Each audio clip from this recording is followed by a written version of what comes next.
So 1 year ago, I decided to start my own business. It was a tough decision. I had to weigh, potentially staying in, going for a 20-year career with the Air Force, retirement, but instead I decided I wanted to take a risk, jump out and try and create something new. So a lot has changed over this last year, and I just want to take a second to reflect on that and talk through some of the lessons that I've learned over the last year. So as far as the changes, moved from Albuquerque to Colorado Springs, went from working full-time with the Air Force to just doing this business full-time. And for those who weren't paying attention, also grew a beard.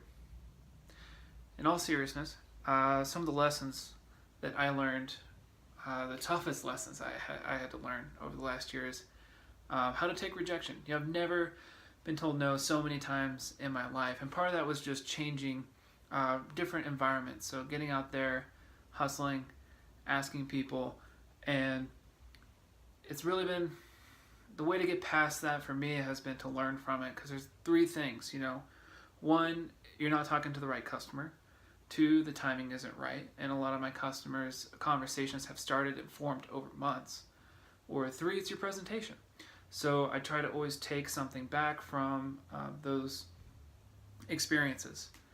The second thing that was really tough, hurdle, especially up front, it was a really tough couple of months, really getting my feet off the ground and getting the business off the ground, was talking to the right customer. So for those of you who are out there and struggling, I was really close. I was talking to people, a lot of great people who are interested, but they weren't in the right position in their business to ultimately sign that dotted line when it came to it.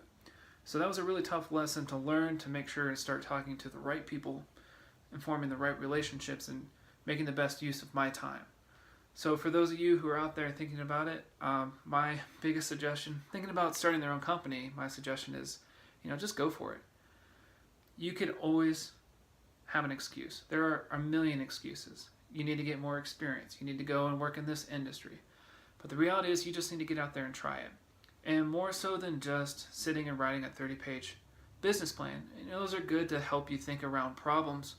But then if you go and have a conversation with the customer, you might just throw that business plan and that work in the trash, because it comes to getting out there and actually doing it. And so that's the biggest suggestion I have for people who are thinking about it. Is just go for it. And finally, of course, thanks so much to everyone who supported me over the last year. It has been a crazy journey. Friends, family, clients I've worked with, it's been just a great experience. And thanks again for your support, and especially to my wife, who's supported me during this whole change and this whole new life adventure that we're now on. And so with that, thanks very much. Can say I look forward to updating you guys in the next couple of months. Should be a lot of fun.